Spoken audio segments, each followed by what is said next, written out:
Chers internautes, mbote ebele bisika bozali. Merci mingi na ndenge tosengaki ke bo like, bozo like ba émission. Tosengi lisusu bo bakisela biso ba abonné pour tokoka kokoba parce que cela va nous aider beaucoup. Tosalaki émission to expliquer makambo ya Moïse Katumbi. Namoni ba mususu bazo croire que na komi na un problème particulier. Non. Congolais faut avoir la conscience. Otali depuis baloba toujours indépendance il est 60 ans. Qu'est-ce que nous gagnons en protégeant des criminels? Pourquoi nous continuons il y a et le komuke ba kopé so corruption muke au sacrifier toute une nation? Ah, on a zo la dossier à Moïse Katumbi. Ba réseau eza ebele. Na ebi batu nyonso bafanda na ba province mususu o bazalaki na Katanga te, ba na lecture mususu ya Katumbi. Le risque est que il risque ndokola président Félix a facilité les tâches à zongisi na pays. Connaissant le gars, akoki ko banda kaka ndenge azalaka. Bokoya ko sala confiance na muntu oya ko sukisa biso na République démocratique du Congo. Il faut boyer ba ye azanani. Et puis en plus regardez, tant que bandi consultation, makamunyo sezai ko tambola très bien. Kaka koya ya ensemble. De mobule kotaki. De ba réclamation bandi. C'est lui qui fait ça. Biso toyebi mode d'opération ni na ye. Ah, on a zo sala ba information, laboratoire na ye kokota. Bako bimisa mbongo. Bako luka ba journaliste mususu na Kinshasa. Bako pesa bango mbongo. Bako salela ye campagne.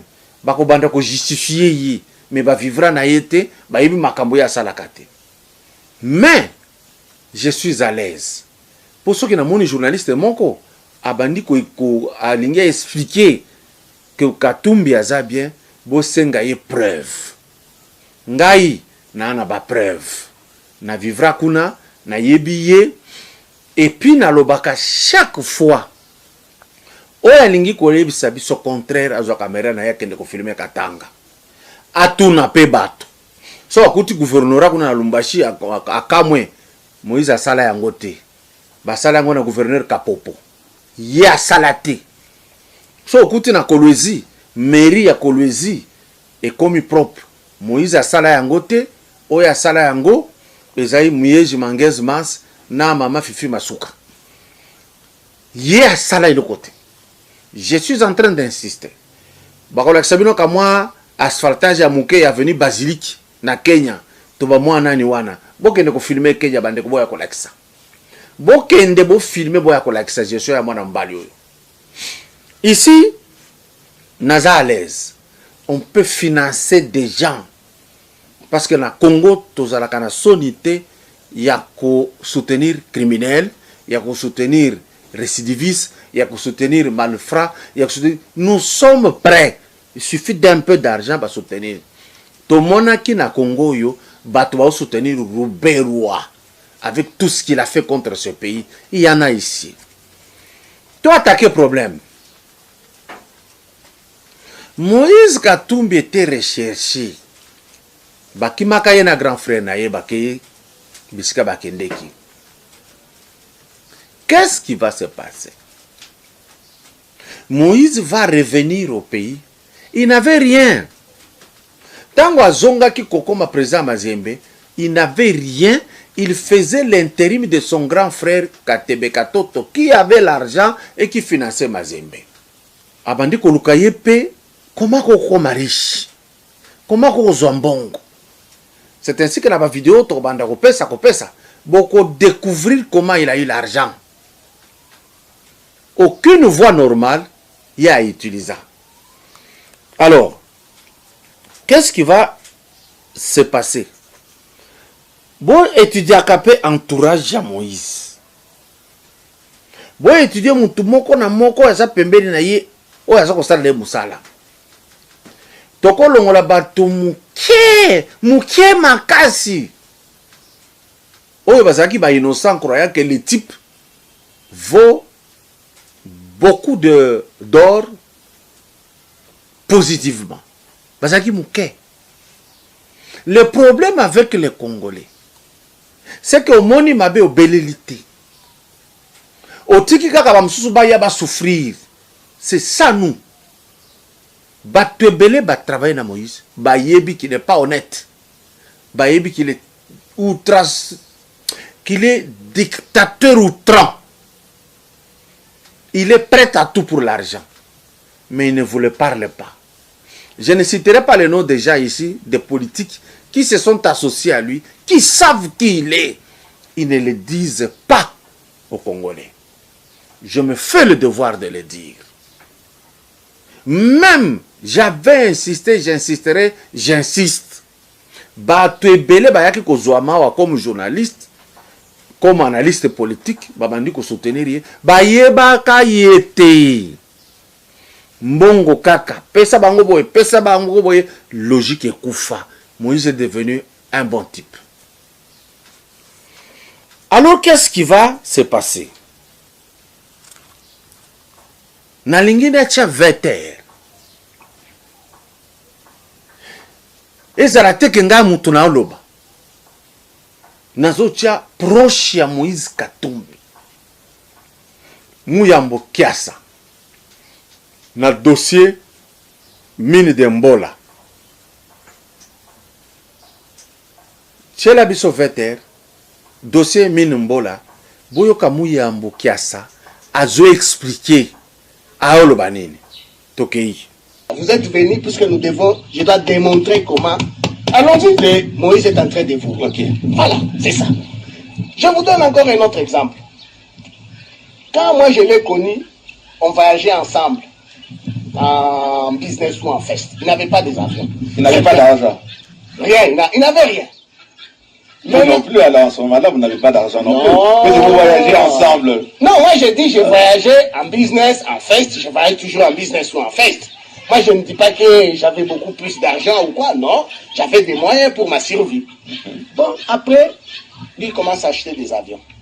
Donc, avec quel argent? Je vous dis qu'il n'avait pas d'argent.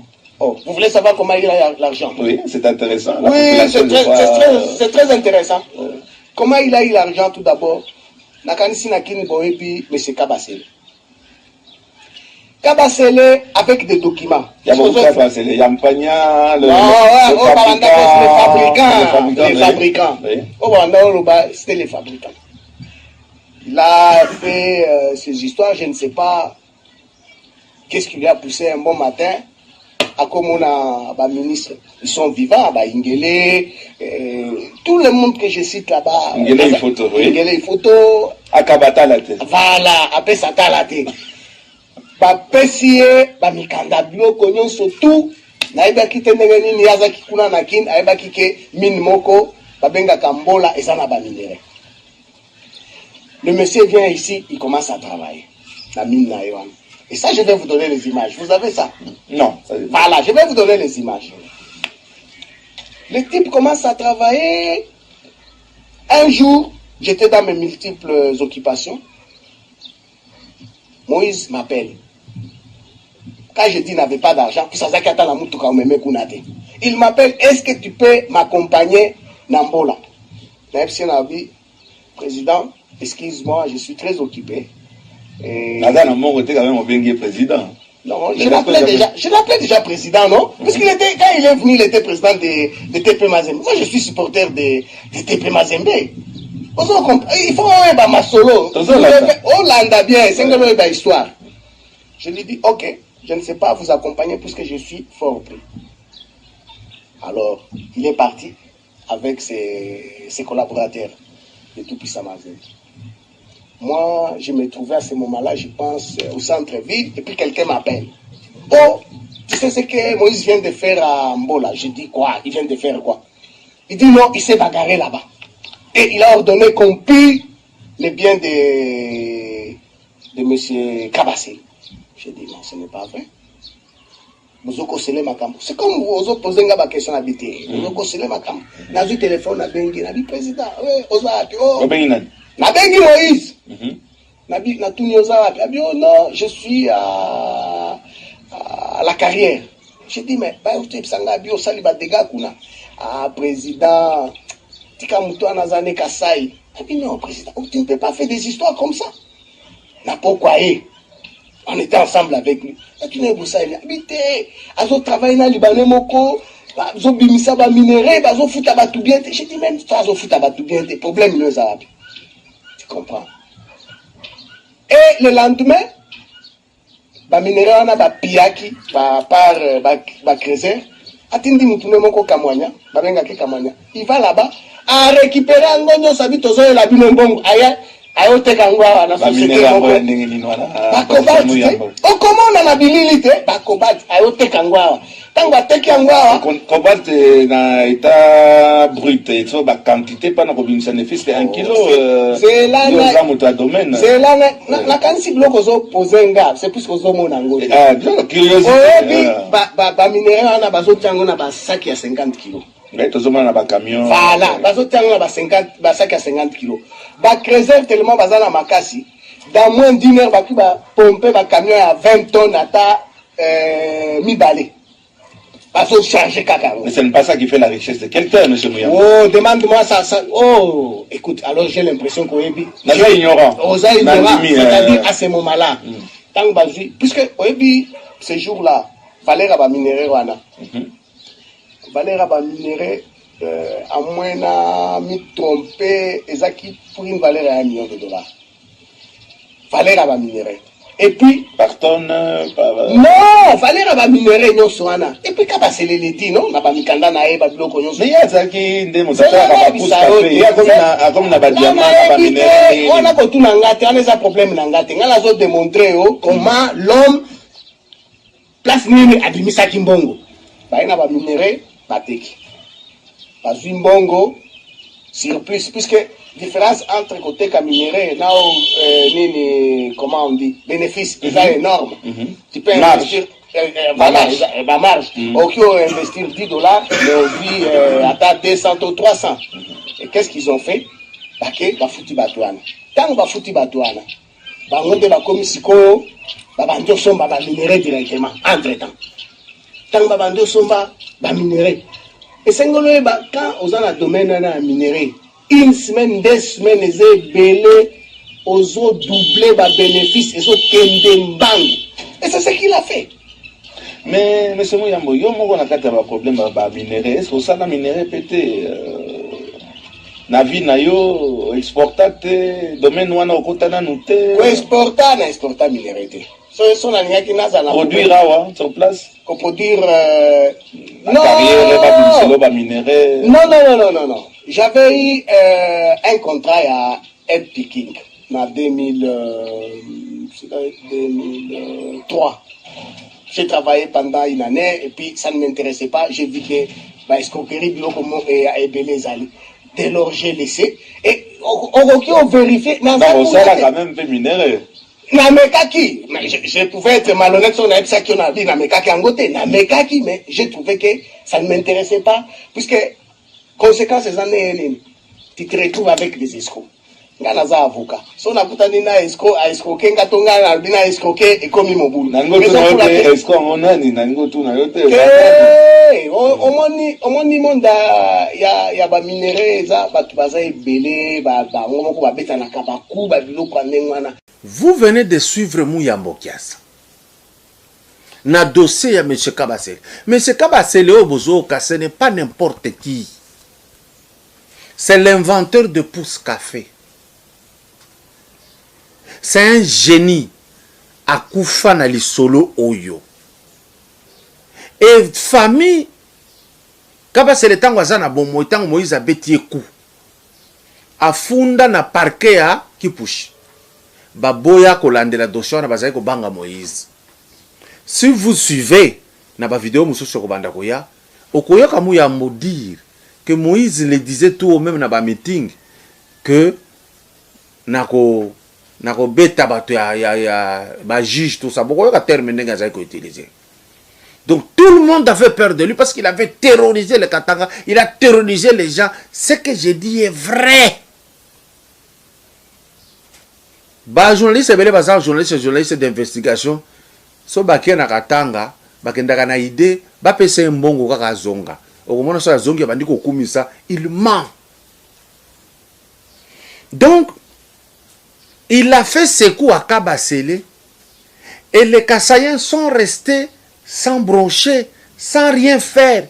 Batikala Ndegewana jusqu'à ce que Kabasele pousse café, un inventeur, Louba di Kassai, est mort. Batikala jamais kolande la dossier wana. Mais le kola to komi na état de droit sous le règne de Félix Tshisekedi, famille à Kabasele bozonge la dossier wana. Ce qui bazonge la dossier à Chebeya. Mais qui est Moïse pour que bazonge la dossier T? Il doit retourner l'argent de Kabasele. Et autour de lui, quand je vois un Kassaïen autour qui parle Moïse, retenez une chose, Moïse n'a jamais aimé cette tribu. Même pas les Baloubakat. Ce que je dis, je pèse mes mots. Quand il est entré au gouvernorat, il a chassé tous les Baloubakat là-bas. So, mon atiki moko, azaki posa na yepo na likambo songolo, pour que les gens ne sentent pas. Mais lui, c'était ça. Ou tu es Moublamba, ou tu es Moubemba. Si tu n'es pas les deux, tu as moins de chances, ce qui osa Moussanga. Le tribalisme est outrant avec lui. S'il garde encore des gens de Tanganyika, de ceci, il leur parle en termes yakatanga. Mais il n'a pas besoin de ces gens, il a besoin de l'appui pour agir. Mes chers amis, ce que je dis est clair. Qu'est-ce que Moïse va faire quand il devient gouverneur? Parce qu'il avait peur de Kyungwa Koumanza. Il va faire un mouvement vers le Kassai oriental, vers le Kassai occidental. Il va faire l'allégeance. Jusqu'à aller payer des factures de maman Kassaïenne, Babadi Kouembele Nanzembo. Il ne savait pas qui était monsieur qui venait vers eux. Aye ko fungula couloir moko, Bakassaïen Babandi Kozonga Baoui Babengana Kabango na 92 par Kyungwa Koumanza. Enguza Karlibongo. Yesi kwa yeko bimaneti, ye alinga Kabango, Bazonga, et tant que Bazaki Kozonga, il ne rentrait pas avec l'idée de se réconcilier avec Kyungu Ungus, il rentrait avec l'idée d'appuyer Moïse, parce que Moïse a la kisa ke longineti, ngande na zozo sabino na katang, boya ko récupérer banda kuna bin, boya ko zonga la bisika na bino bozalaki, mais objectif na ye zalaki, je dois m'entourer de ce Kassaïen qui est un peuple fort, pour faire un contrepoids à Kyungu Koumanza qui peut changer à tout moment. Tango bakoti bakasai batondi. Je vous rappelle une chose que vous ignorez. Les deux grandes équipes du Katanga, Grand Katanga, c'est Mazembe et Lupopo. Mazembe était constitué essentiellement de Balouba du Kassai. Et Lupopo était aussi constitué essentiellement de Balouba du Katanga. Bazalaki n'a concours entre deux équipes. Mais l'équipe composée de Kassaïens était plus meilleure que l'équipe constituée par les Katangais Lubakat. Bazalaki n'a rivalité. Soit beaucoup de palmarès, beaucoup moins que Mazembe, de qui, peut-être vous voulez dire, ah, comment l'Obabi Lobela, je vous cite les preuves. Même si les preuves ne peuvent rien vous faire. Gardien, il y a Mazembe, il y a Malunga, meilleur gardien d'Afrique, compté parmi les meilleurs gardiens du monde, où il y a un carton jaune T. Kazadi Mwamba, Kassai, Kalambaï, Sombu, Kassai, non pas Sombu, Sombu c'est le boxeur. Kalambaï, les gardiens, Kassai, Mukombo, Kassai, Bouanga, Kassai, et Kabenji Mercedes, Kassai, Mbouya Atene, Kassai, Kalonzo, Kassai, et Chamala Machine, Kassai, Katumba, Kassai, Kalala, Pierre, Kassai. Donc, Bazalaki Bango de Basalaki Bazembe. De Bapesa Mazembe Bakupouana.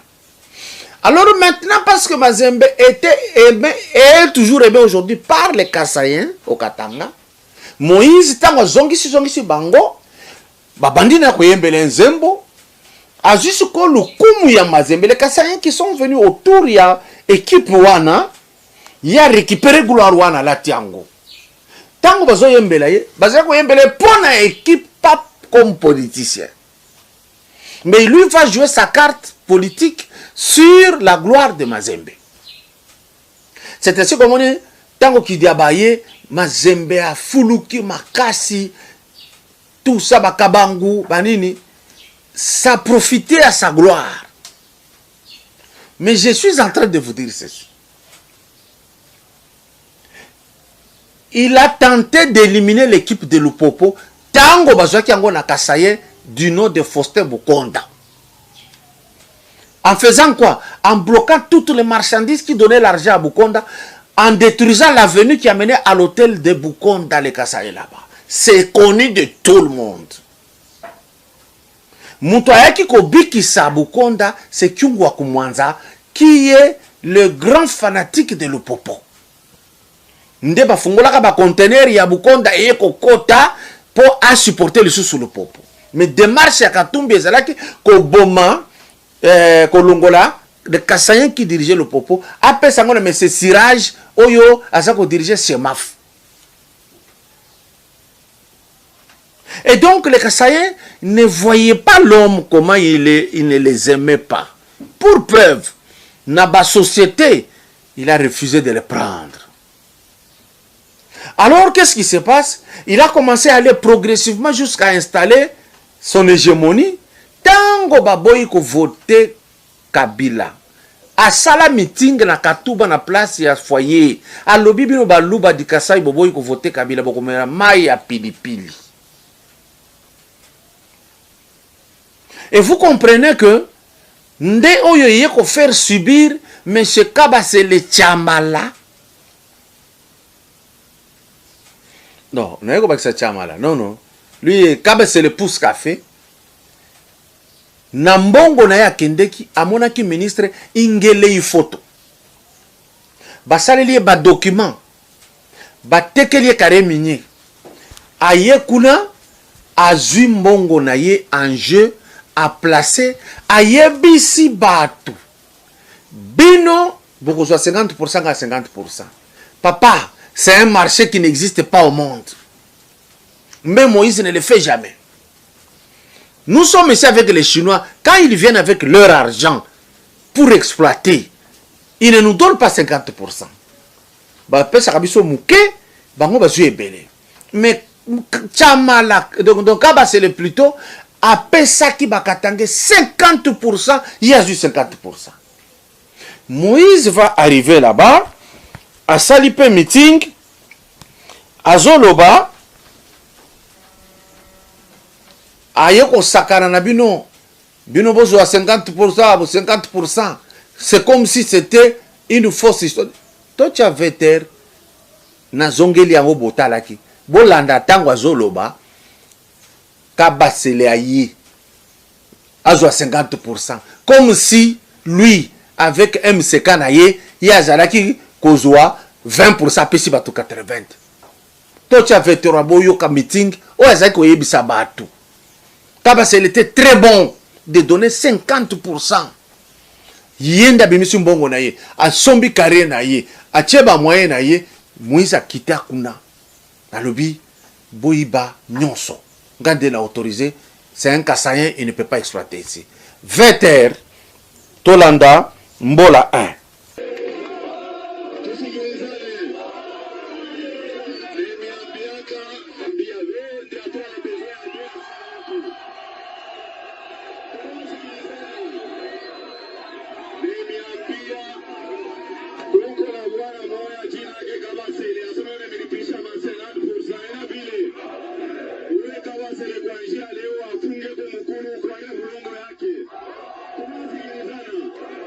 Tunasikilizana.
allez chercher partout. Dans la société, nous sommes travailler à Wana Congo. Si vous écoutez la société, vous avez 50-50, vous avez la Sangai. Donc, raison à payer ça qui. Azu Bango, c'était une marmaille d'illettré. Alors, Azu Bango ndenge wana. Bango bakanisa ki, bale bango mbongo. Bakanisa ki ba olere bango. Bakanisa ki bazo iba bango. Baïba mbongo tu ya Kabasele. Kabasele landela akokate akufa.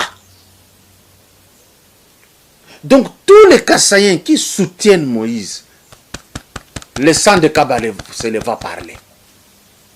Vous qui projetez Yakeye à combattre les lots, Félix Tshisekedi, vous payerez le prix.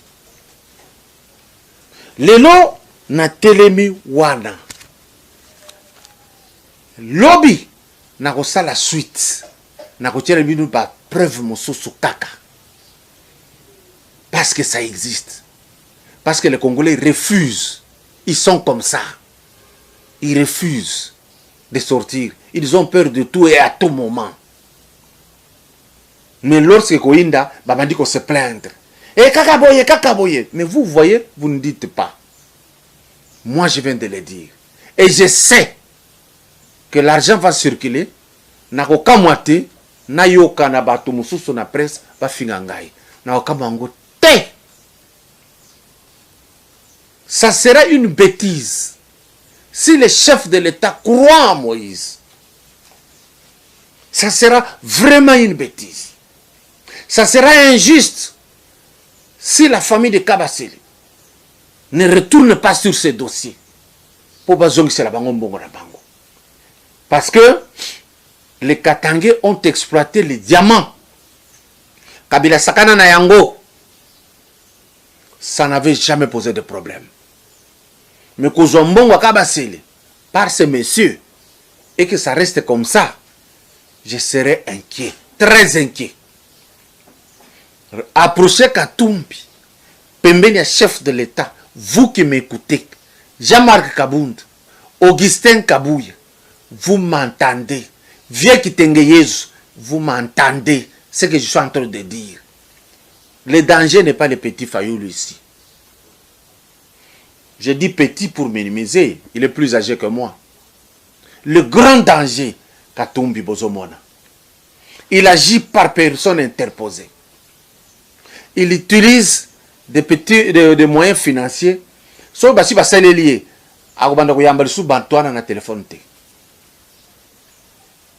Vous n'avez qu'à voir comment Daniel Safwa Kendaka Tikuna, après avoir gâché contre Félix, Moïse Akangela Kaye porte. Vous n'avez qu'à approcher Diakinda là-bas, vous savez une vérité. Approcher de Laura Onyemba, vous savez une vérité. Bao Bongi Saba langage. Ce pays, si vous voulez aller avec ça, on va nous le prendre. Il faut dire des choses claires et vraies. La période de la séparation de la balle et du foin est là. Pas tout nyos, Banyokoli Congo, Bakendi.